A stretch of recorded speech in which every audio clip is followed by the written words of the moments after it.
What's up, everybody? Anthony here, specialtymotorcars.net, and behind me you'll see two competing cars for the class of, well, we'll go with 1990, 89, 90. I've been wanting to do this comparison video for a little bit of time now.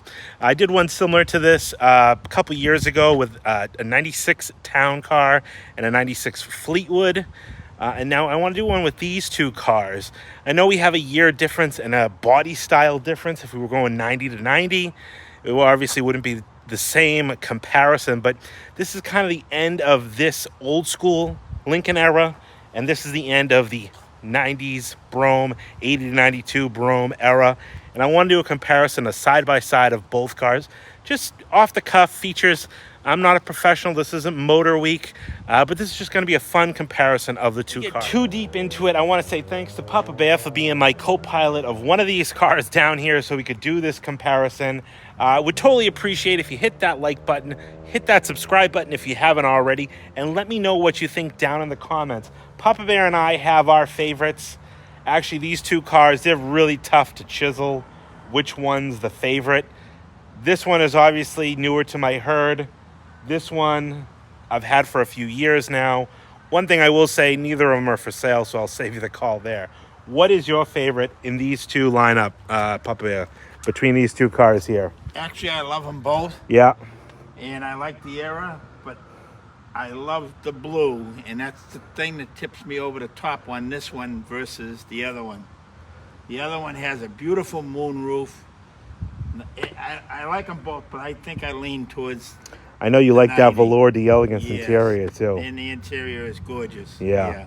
Well, let's get into this walk around. I'm going to show you these two cars in comparison, side by side, nose to nose. Now, again, like I said in the intro, if you really wanted to be technical, you could have done an 89 Brougham to an 89 Town Car, or a 90 Town Car to a 90 Brougham. I think the 89 Brougham to the 89 Town Car would have been more of a similar comparison. But again, what I'm shooting for here is kind of end of that old school era where your 80s Lincolns were kind of all like this. 90 was a big year for a refresh on the body of these town cars, where Cadillac really 77, but we'll go 80 to 92 to, really chisel it down. Kind of the same 10 plus year span. 93 would have been the big change for these Broughams. So together, these cars are kind of the end, the last refresh, the last of the two competing big American classic cars. And these are kind of like, someone in your family had either one or the other. They were Cadillac loyalists or they were Lincoln loyalists. And you really didn't get a switch between the two. Everybody says they don't like a Cadillac. That is debatable when you come to this vintage Lincoln Town Car for sure. Now, this is my 1989 Signature Series Lincoln Town Car. Papa Bear and I had just picked this car up out of Nashville, Tennessee. It's a very, very high-trimmed Signature Series. This car has tons of options. Factory moonroof, thermometer mirror. You have the chrome accent paneling down and below, wire wheels, JBL sound system, auto leveling, dual exhaust, factory accessory CD player, leather interior. This digital dash, that's the other cool thing, is these Lincolns, they were available in a digital dash setup or the old school analog, where these Cadillacs by 1990 were standard with digital. So this is a really high-trimmed Lincoln Town Car. The Cadillac is a pretty decently trimmed Cadillac. This is a 1990 version, and you can see that badge on the back being a 5.0 liter. That would have meant this had the carryover Olds 307 under the hood. So both cars are 5 liter, but by 1990, the Cadillac 5 liter was still carbureted, where your Lincolns were fuel injected. That would have carried over one more year in 90 for the town cars before 91 went with the 4.6 liter, which would have dragged all the way to the end of the two. But back to this Brougham. This Brougham, I've had this Brougham for quite some time now. I want to say I bought this 4 years ago out of Ohio. It's a 32,000 mile example. Not as well optioned as that town car next to it, but I absolutely adore it because it has some really cool features with it. The wire wheels, that was an upcharge. This is a D-Elegance or Day Elegance with velour interior, which is my absolute favorite. The one thing that really draws me to this car, and this is not a factory accessory, but you can surely probably tell how well it's been done, that it could have been done at the factory, and that's this blue cloth top. These cars would have come standard with a usually color matched vinyl. They had the matching overlay over these quarter windows, but I had the paperwork for this car when I got it from the estate of the original owner that they had this done when this car was new. So they color coded these drip rails blue, and you can see they even put some ribs into that material to give it that look of that cloth kind of canvas convertible like top, and they did an absolute phenomenal job with all the stitching. The Lincoln parked next to it is a 28,000 mile example, and like I said, how option that was, high option car, that cloth top is actually a factory top. It's a Cambria style top, absorbing this giant glass sunroof, an absolutely beautifully done top. These were done by the factory. These were factory option. You can option these cars with a few different top designs. You can get this Cambria style top. You could have got half vinyl. I believe you could have also got these cars without a top. You have to let me know down in the comments, where these cars all came standard with a vinyl top. So you had some choices here. You didn't really have any choices here. This was an aftermarket choice. One thing that is common between the two, though, you can see they're very well appointed with those wire wheels.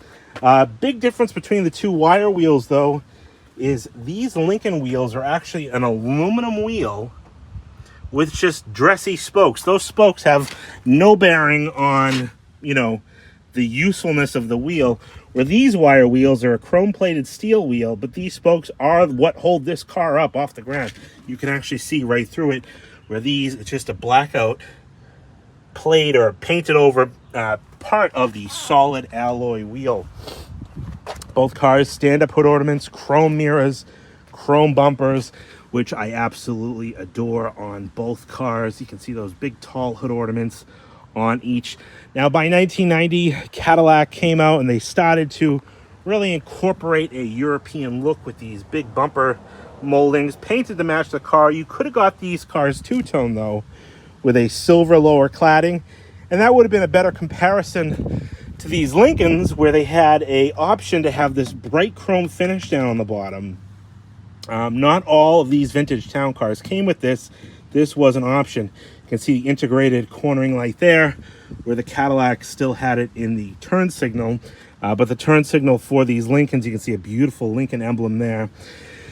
Right into that amber turn signal. 89 amber turn signals, that was a one-year only thing.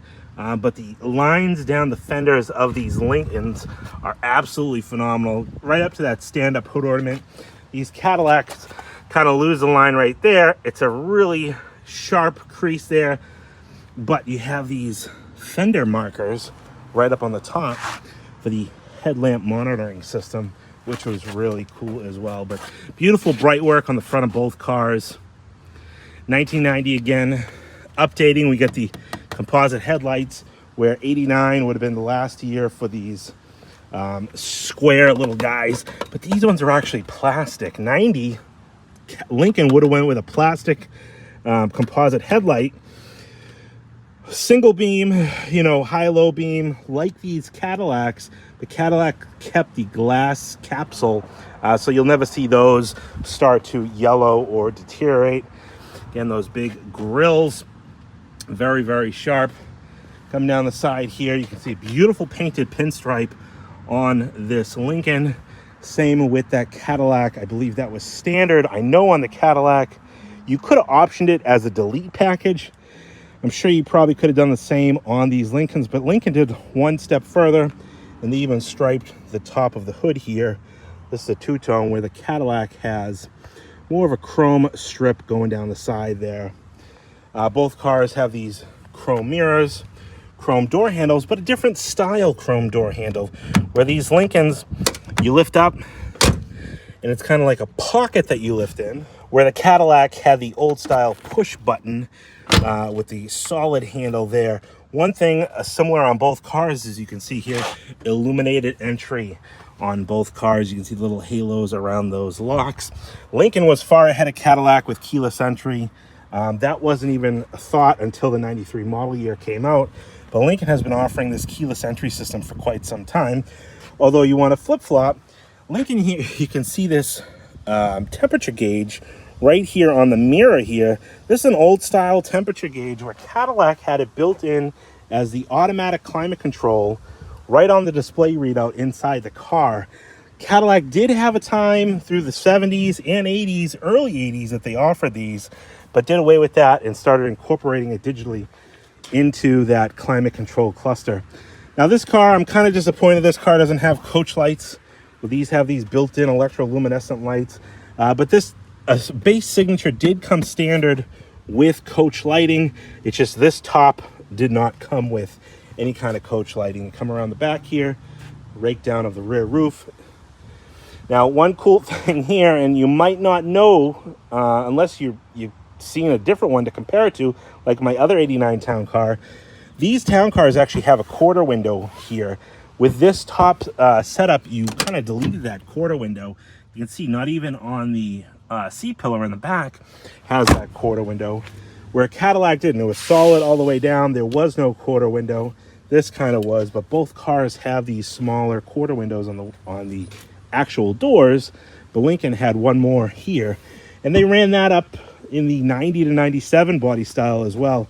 That small separate quarter window. Large rear window on here and a smaller limousine style window on the Cadillac.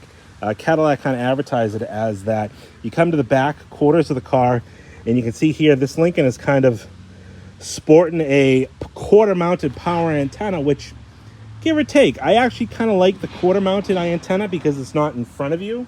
One thing that's different with the Lincoln though is when you go ahead and switch the radio on, the antenna is not automatic. You can see this little antenna switch right here. You have to put the antenna up and down yourself. Where your Cadillac is fender mounted, and that is automatic. You turn the radio on, the antenna comes up. You turn the radio off, the antenna goes down. In both cases, many people, I'm assuming, probably forgot to shut those antennas off when they went through a car wash and absolutely destroyed their power antennas. Now this Lincoln has a few more options than this Cadillac, some again that weren't even available. Lincoln has this Atronic eye here for the auto headlights, auto dimming high beams, I should say, which is a pretty neat feature. This Cadillac does not have it, but both cars have auto dimming rear view mirrors, which we'll get into when we get back into the cars. Coming back down the quarters here, you have Brougham d'Elegance proudly displayed, where on this car, you're up on the fender there, and you can see that town car emblem.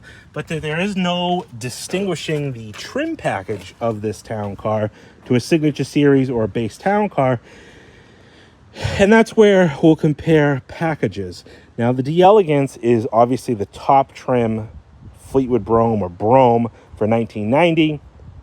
Where Lincoln had 3 different trim packages, and they carried that tradition on for quite some time, where the Lincoln had your base Lincoln, later called the Executive, then the mid-trim Signature Series, and then the Cartier Designer Series. Your Cadillac was either the Brougham or the Brougham d'Elegance. Lincoln, though, like I said, has kept that for quite some time, having the 3 trim packages, and then after 2003, 04 era, they kind of went ahead and just jumbled everybody up. Lincoln would have had your fuel door quarter mounted left side. You have to pull up on the left side of the gas door or gas pump. Where Cadillac, this is what I absolutely adore with these, you could pick any side and you could get it right in the middle there. Whether you were on the left or the right side of the pump, you could still fill your car up, but you'd have to pull up just a little further just to get the car up past the pump to fill those up. Now, one thing that Cadillac and Lincoln, you can compare, they have the same feature, but one failed miserably at the execution, is bumper fillers. Now, Lincoln has bumper fillers, so these 5-mile-per-hour bumpers, you can see this is all filler panel in here. One giant piece that comes across, back down to the other side, where Cadillac had multiple pieces. You can see quarter mounted here, nothing in the middle, and a few under here. This original example that I've had in my collection is just starting to show deterioration, where they're cracking down there. Very common for these Cadillac fillers, even these quarter mounted ones. Unfortunately, it's just starting to show their wear. These Lincolns have never needed filler panels, where these Cadillacs, it's infamous for these filler panels to deteriorate and fall out. You can see we even have filler panels on the front of these cars. The 90 has this boomerang style, similar to the 89 Lincoln Town Car. It has this corner filler here, but again, these ones don't deteriorate, they don't fall apart, they don't break apart, causing this giant hole in the bodyworks of the car where the Cadillac does. It's just typical with GM of all these 80s, 70s, some 70s and 80s cars to lose their filler panels. The heat and humidity does it to them. It really dries them out.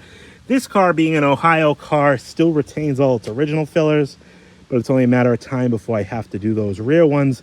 If this car was a Southern car, those would have been long gone, where these Lincolns never needed filler panels. Come around to the back of the car, you can see, again, big chrome bumpers, the iconic Cadillac chrome tail lights, and the Lincoln, same thing. Lincoln kind of carried this design for quite some time, changing just kind of that center bar.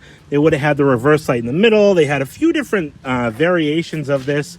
Same with Cadillac. Cadillac had different variations too of the rear treatment here. These 90 to 92 era taillights are specific with this white outer ring, this larger body molding that is a nice thick body colored molding, where the 80 to 89, it was a thinner black plastic with usually a white line through it. And even the trunk trim at 90 to 92 had this very specific chrome lip, where the older ones you could have got a chrome piece that went around and down and even into the filler panels here.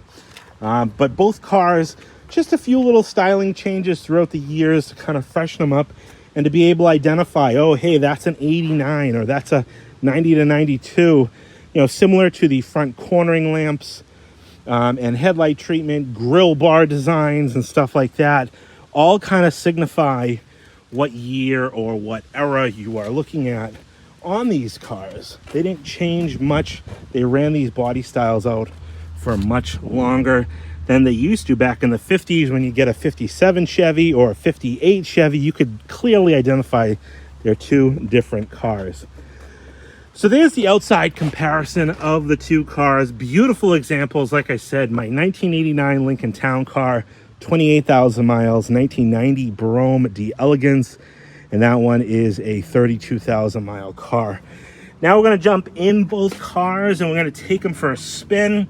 Like I said, both cars are 5.0 liter cars, 5 liter 307 or 5.0 302, fuel injected, carbureted. So you do have some differences there. Although Cadillac, you could have got that 5.7 by 1990.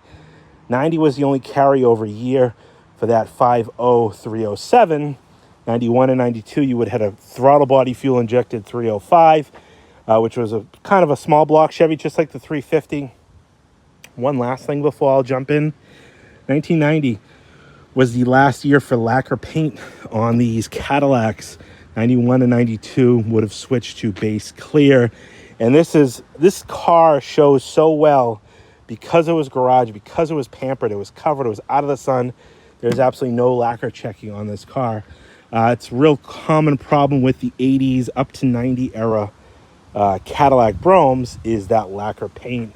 Lincoln was in the clear, using base clear or probably acrylic, but switching over to base clear. All right, let's jump in. Now diving into the 89 Town Car, you can see an abundance of leather, fake wood trimmings, and just overstuffed comfortable seats. Beautiful appointments on the dashboard.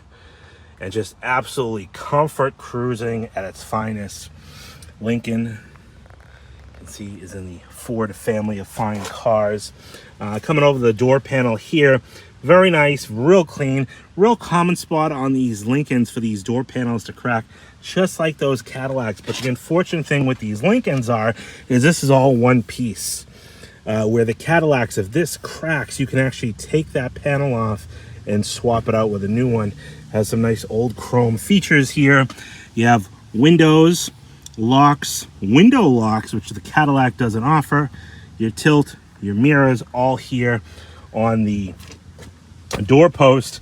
Lincoln did have the JBL powered sound system, which was a great sound system. This car is optioned with that. But Lincoln still had manual reclining seats, where the Cadillac had your electric reclining seats. One thing that both these cars have similar is a digital instrument cluster. You start it up here, it'll tell you your date and time. Start it up. One thing that is still the old analog style is your odometer. 28,601 miles on this. But with this digital option, you get an array of different buttons where you can check your distance to empty, lapse time, distance empty. You can do a checkout, turn on headlamps, you turn your headlamps on, depress brake. You go through the checklist here. Door ajar, yes, we know. Trunk ajar is okay. Charging system is okay. Oil pressure is okay. Engine temp is okay. Miles to empty, okay. Washer fluid is okay. Brake pressure is okay if actuated. Headlamps okay if they're on and they were actuated. Tail lamps okay if they were actuated. So that gives you the idea of how this was laid out. You have a fuel gauge, you have a digital speedometer, and you have your info center here. Where Cadillac, on the other hand, you start the Cadillac up and you don't have much to choose from. You have your fuel gauge, you have your odometer, or speedometer I should say, and then your odometer and trip meter over here, all digital. You can do a trip reset or you can do English and metric. There is no changing it. One of the things that drives me nuts on both cars is that neither car came with a temperature gauge. You had to rely on all these idiot lights or in that message display to say you're overheating. And that's usually when it's too late. You've already overheated enough. Getting back into this 89 town car, and like I said, this one does have quite a few features. You have Twilight Sentinel, which the Cadillac had available, and that one does. One thing that Cadillac stopped offering is your auto dimming headlights for the auto dimming high beams. One big difference is, and I never really understood the difference of the term. You had tilt wheel or tilt column. I always thought it was the same. Well, Ford here, they actually just have a tilt wheel. You can see the column stays in the same position. You're just tilting the steering wheel. No telescoping feature. Where your Cadillac was a little different. You had a lever over here that would tilt the whole column up and down. You could adjust that to your liking, tilt it down. I think that gives you just a little bit more room.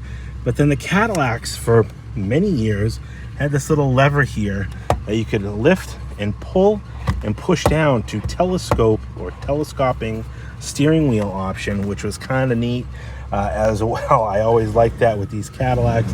I always have it in, but for someone who is shorter that wants to sit away from the dash or get a little further away, or if someone who's tall and sit in the back, you can adjust that accordingly. Now, as far as interior appointments, they both come similarly equipped, automatic climate control. The difference with the Ford versus the Cadillac is Ford is still this older style, kind of, lever style, but it is, you can put it in an automatic setting here, but ice cold air in this one. It has been retrofitted to 134. Now, this car I did mention has the optional CD player, JBL sound. That is this little setup right here. Now, Cadillac by 1990 also offered an optional CD player. The thing with the Cadillac is it was built into the radio. It wasn't like an afterthought. And the way to identify the CD player cars in the Cadillacs is they had door speaker pods on both kick panels of the front door panels. They had these big little blobs that had color match material to have the CD player sound system It wasn't anything special, but then they did away with the speakers up on the dash here on the Cadillacs. They just basically put block-out plates on those. This car has a giant sunroof. One of the many things I love about this Lincoln Town Car. A lot of guys in the lowrider community take these sunroofs out and put them in their lowriders. This one does have a auto-dimming rearview mirror feature. We'll tilt that steering wheel down. We'll sit here. You have dual power seats on both sides, nicely appointed, and nice flat beautiful dashboard. All the trimming in this car is in phenomenal shape. You have a glove box door with a hidden trunk button in here. Not a very big glove box, but enough to hold your important stuff and a few other things here and there. One common thing with these cars is you'll start to see these top edges of these glove box doors start to warp. Usually the lower mileage protected cars like this one don't show as much warping. Now in the back seat of the town car, you can see beautiful miles of beautiful color. 80s and 90s, you know, they were kind of the end of all these cool colors, burgundies and blues and greens. And unfortunately, they eventually did away with it. Now everything is bland and boring, but just absolutely miles of red leather and vinyl. Cool thing with this Lincoln here is you can see it has under seat lighting. I believe that was an option for these cars. Also a big difference with these two is the seat belts. Rears on these town cars, and I forgot all about these, had lap belts across the both, but retracting lap belts that would come out and buckle. Then you have your exposed lap belt in the middle there, and then on the other side where the Cadillac had your typical, you know, shoulder 3-point seat belt in the back, shoulder harness, 3-point seat belt, lap belt in the middle. But the thing that everybody hates about these Cadillacs, even me, are these seat belts that are mounted on the door panels.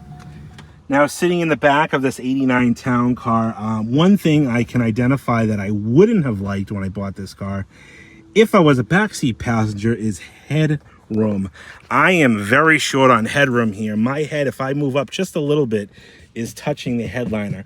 A lot of people ask me why so many of these cars do not come with sunroofs, and that's because most of the people who bought these cars new didn't want to cut down on that headliner or that headroom with these cars, because you can see quite a bit of headroom is lost here when they kind of curled these sunroof headliner boards down to accommodate these big large sunroofs. Up front it's not too bad, especially if you got the shade open, but you do lose some headroom in these sunroof cars. One cool thing that I didn't even know until I started driving this one is it's got not only adjustable up and down your headrest here, but they also articulate forward and back. Pretty neat there. You have rear reading lights. You even have a little control here on the switch plate to turn yours on. Little flip open ashtrays with cigarette lighters. Again, this was the 1980s. Seat back pockets, oh shit handles. Very well appointed in the back. One thing that this car doesn't have any of is cup holders. You say, how can a car like this not have cup holders? It doesn't. Now inside the Brougham for 1990. Now this one is it's a chimey one.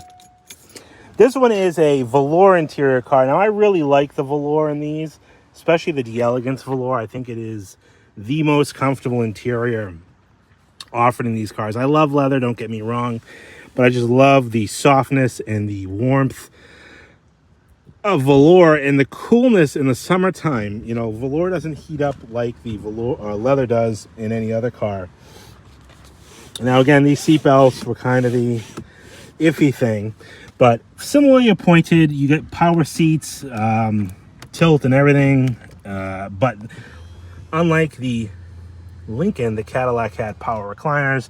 You have your locks, your windows, and your mirrors. Although one thing I just noticed is Cadillac was still doing two different mirror controls. You have your power mirror here, where on the Lincoln you had one single mirror control, and the Cadillac has dual mirror controls there. Similarly laid out dashboards. It's a stout dashboard, not very big, where like the 93 to 96s were this giant dash pad. This one does have a leather wrapped wheel. You have automatic headlights. Cruise control is here and here, where the Lincoln was on the steering wheel. Wipers, separate switch. The Lincoln had a stock for that. But when you get into this car, this 1990 Brougham, you can see a AM/FM CD cassette, or not CD, AM/FM cassette. The CD would have been up here. 1990 was the only year, though, the CD players was just that, just a CD. You couldn't get a combo. 91 and 92, if you got the CD, you would have got the CD and cassette combo. Like I said, those door speaker pods would have been located right here on these door panels.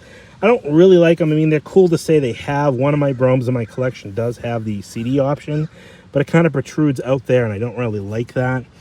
But very, very comfortable. We do have an auto-dimming mirror here.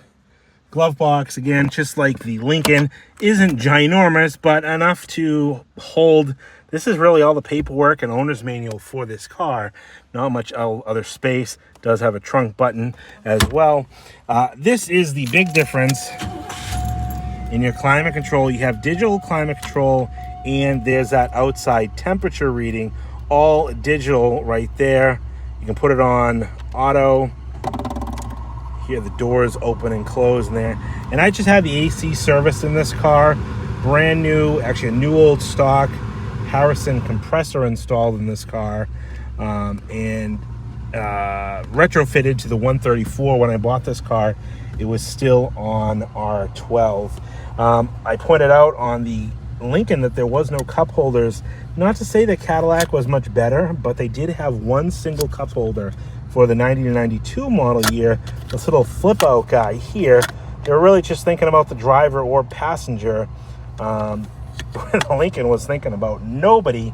93 to 96 would have come out with the dual flip out, and then 90 to 97 town cars would have had dual console cup holders. And then the later ones had it, they pulled out here, you had your two cup holders there. But it's kind of crazy to think that an American car did not come with cup holders in the 80s. So those were the days where you got the center hump mounted, straddle, that cup holder plastic thing that you put your cassettes in and your spare change. Back seat of this car is very similar to the Lincoln. You have ashtrays and cigarette lighters for everybody. Only a window switch here, although when you got into the back of these Cadillacs and you close the door, you didn't need a switch here for the light, because these reading lights were activated right here, and they were a twisting, swivelly reading light. That was for the rear seat passengers. Similar, you got the little oh shit handles, map back pockets. This car had the oh shit handles up here as well. That was kind of part of an option package. Not all of these Broughams came with that. But I do like the headroom in this car. I do have considerable more headroom. If this car was a sunroof car, that would cut down a little bit in the back here. That's why, like I said, most of these cars did not come with sunroofs, because it cut down so much on that headliner, and they were very expensive. I think the sunroof in that 89 Lincoln was like $1,200 or $1,500. It was a considerable amount of money. Now we're going to take this one for a spin here. Let's close this giant sunroof. Now again, 5 liter to 5 liter, but we're talking about a slightly underpowered 5 liter for that Cadillac. But we're going to take this 5 liter Lincoln Town Car out and see what she's all about. Now this car, I've been waiting to do this video because this car had the original plastic detent cable or TV cable grommet, and I knew doing this video I would probably break it. So this car has since been retrofitted with the brass style cable. All right, here we go. Whoa! Not gonna pin you in the back, but she's got some power. We're already up to 45, 50, and she shifts through the gears flawlessly. Now with that original detent cable grommet, if I did that, I would have surely blown that cable right off. That would have smoked the transmission in this car. And if you remember my video, when I drove it all the way back from Tennessee, that's what I was concerned about. But very, very nice, quiet cabin, luxury at its finest. You cruise down the road and just enjoy that nice, fluffy Lincoln Town Car ride. And this is where it gets tough for me, because I had an 89 Town Car before, and I absolutely love the ride quality of the 89 Town Cars. I kind of have to say that I think the 80s Town Cars ride a little nicer than the Broughams. Uh-oh, we got raindrops coming down. Poor Papa Bear's left out in the cold. Let's go back and get him.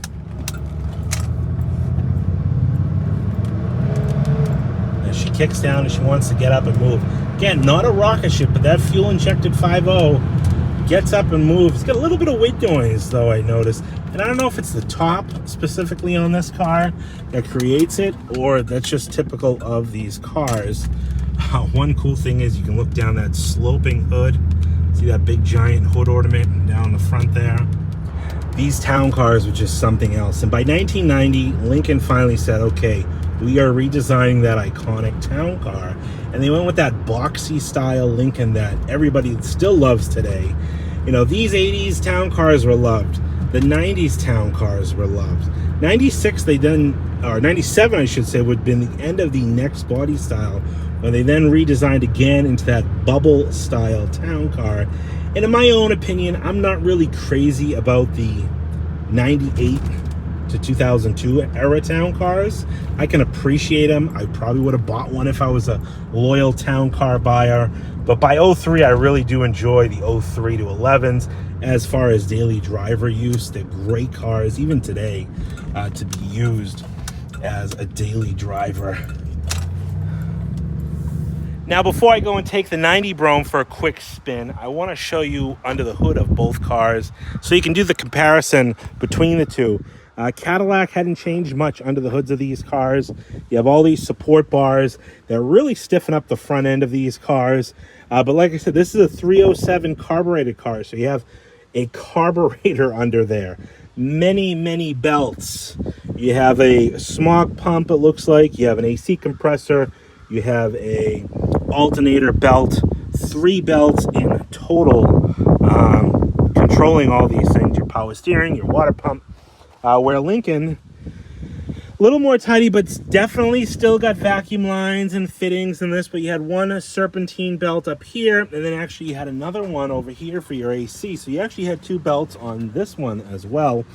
This is your 5.0 liter electronic fuel injection, but lots of switches and canisters and old style solenoids to very easily steal one of these things.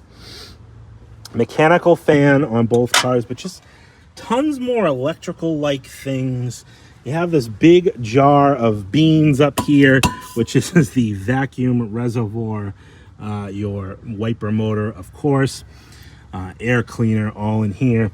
One cool thing that I forgot until I got this town car and the seller pointed out to me, you have this dual washer fluid and coolant overflow jug, where on these Cadillacs, one on each side, you had your coolant overflow and your washer fluid. Large capacity on both, but you'd say to yourself, where do I put the coolant in? You pop this little guy off and you can see inside there the coolant. Now you can tell, I haven't detailed under the hood of either of these cars, but you can just tell by looking at both of them how nice and clean and original these are. A lot of gold anodizing still. Here is your pump for the rear level ride. Everything's pretty laid out on both cars. Very easy to read, easy to see. You have your radiator cap. You have your overflow. Air conditioning system. There's your blower motor. But if you had to do fluids, we'll say, your coolant right here. Engine oil. And this is the easy way to identify one of these 307 cars. You see this engine oil filler right in the middle of the engine where the 305 cars and the 350 cars would have had it on the side of the valve cover. Your brake fluid, there's your wiper motor. Over there you have your transmission fluid. Here is your air pump, washer fluid. Power steering is kind of buried. You can see it down in here. Not too difficult to get to, but still very serviceable.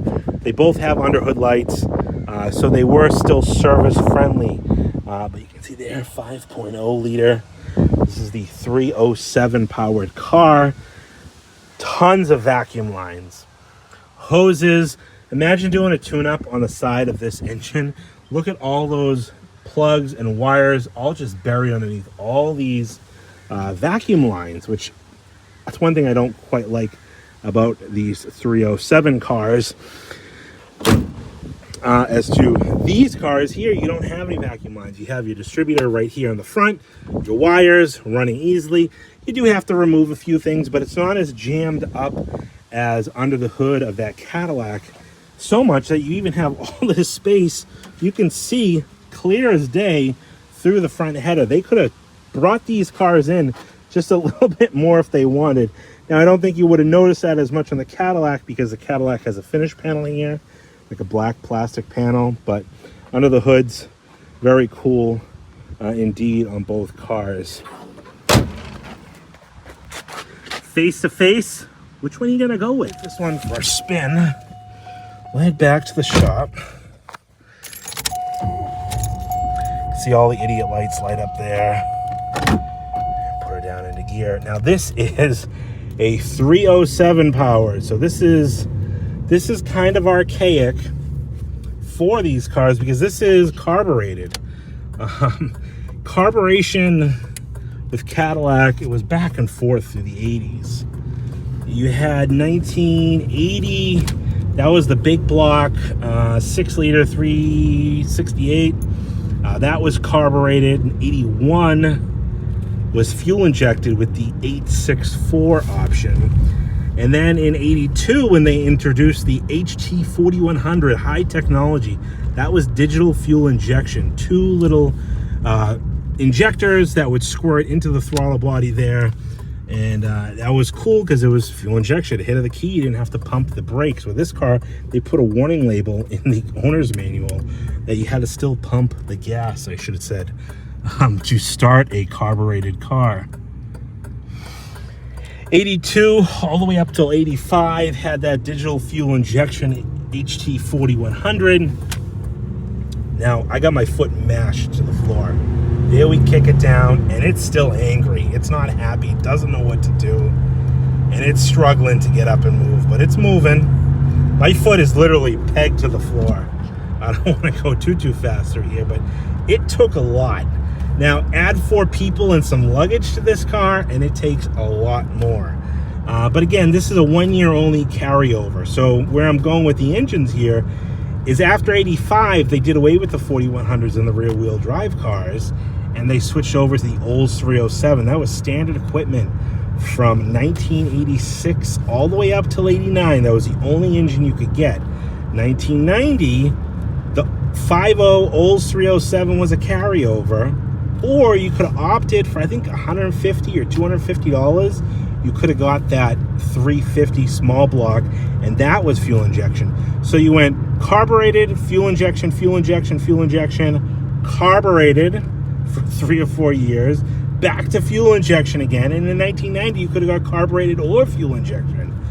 It was kind of a hot mess, to be honest with you.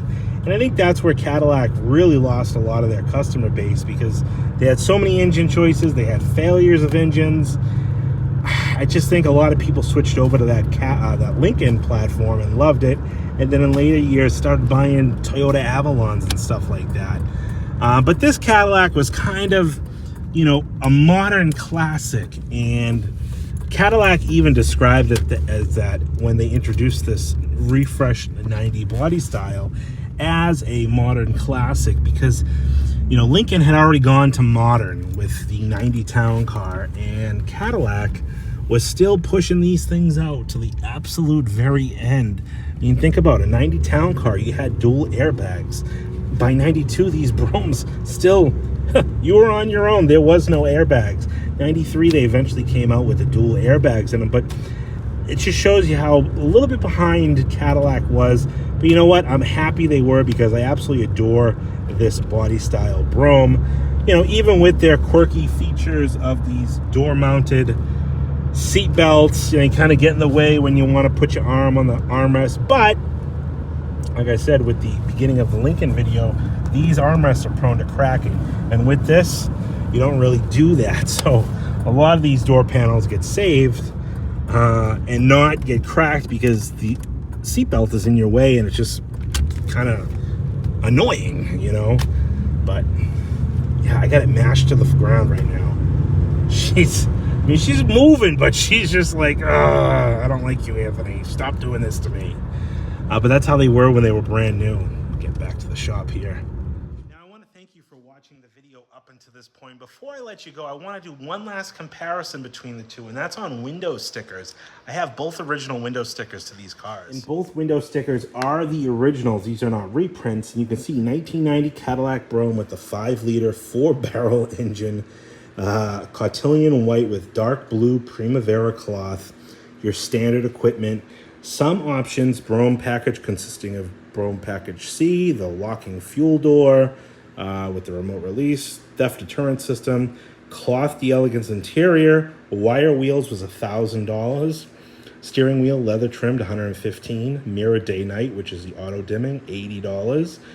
This would have come standard, like I said, with that white roof, and then the lower accent molding delete. That was all no charge stuff. Total out the door was $31,791 with destination charge. Your base Brougham would have been $27,400. Now coming over to the Lincoln Town Car, 89 Town Car, Signature Series, 5.0 liter EFI. They were very proud of that fuel injection engine. Arctic white over current red leather. You have your standard options here, and then you have your optional options, which is quite a bit of options on this one. Your carriage roof, $710. Your leather trim seats, $469. Electronic instrument panel, $822. Front plate bracket, no charge. Anti-theft system, $200. Power glass moonroof, $1,319. Dual exhaust, $83. Auto dimming headlights, auto dimming mirrors. Wire spoke aluminum wheels, $395. A lot cheaper than the wire wheels for this Cadillac. A compact disc player, $617, and Ford's JBL audio, $525. So your base price was $28,565, about $1,000 more than the Cadillac. But with added options, this one's stickered out at $34,500, where this one was quite shy at $31,700. Now, if this car, the Cadillac, was a 5.7 liter car, it would have come with that, I think it was $250 for that 5.7, but comparing them, now if you stepped up to the Cartier package, you would have been bumping up that sticker price. So Cadillac was actually kind of a better deal back in the day. Very similar fuel economy ratings. You can see 17 and 24, 17 and 24. So that is the comparison between these two. Now, like I said, these two cars are both in my personal collection, not for sale. Very, very well documented cars. I have order sheets, old service records for both cars, lots of cool things. This is cool. This is kind of a dig towards that Cadillac. EFI starting procedure. This vehicle is equipped with electronic fuel injection. You do not have to start the car with pressing the accelerator. Do not pump the accelerator. Where Cadillac in 1990, the year after, you still had to pump that accelerator. Coming over here, I have tons of stuff with this car as well. I love little old ladies who just take everything and keep everything. Many sets of gold keys, all the order forms when this car was ordered. I even have the original heritage badge paperwork when she bought this car new. And then the Brougham gold key delivery system, you can see here in this nice bag with a owner's manual and stuff like that. Those were these two cars. They were competitors in the day, and they are competitors now here in my garage because I absolutely love both of them. Everybody for watching the video here. Let me know what you think down in the comments below on these two cars. Which one's your favorite between the two? What do you like between one and the other one? And you can even get critical on these two examples. Some people don't like the tops that are on these cars. This one was an upcharge. This one was a dealer installed cloth top, would have come with the factory. But let me know what you think. I am excited to hear your opinions on these two cars. Were you a Cadillac guy? Are you a Cadillac guy? Or you were a Lincoln person? It seems like you go one of either way. But now where they're getting to be classics, we can sway both ways. And that's what I'm doing with this town car by adding it to my collection. Thanks everybody for watching. Hit that like button, leave me a comment, and definitely subscribe if you haven't already. I got tons of these cars coming up. We have an 89 town car here just in front of me with 15,000 miles. We have a Brougham d'Elegance. We have many Brougham d'Elegances coming up. So if you like these cars, stay tuned. I got some coming up for sale. Thanks everybody for watching, and we'll talk to you on the next one. What do you think, Papa Bear? I think I want to take it home, boy. You think you want to take this one home? Yeah. That's the one thing I forgot to mention about these cars is they have this cool power vent window on both front doors that absolutely is just old school. Perfect for cigarette smokers.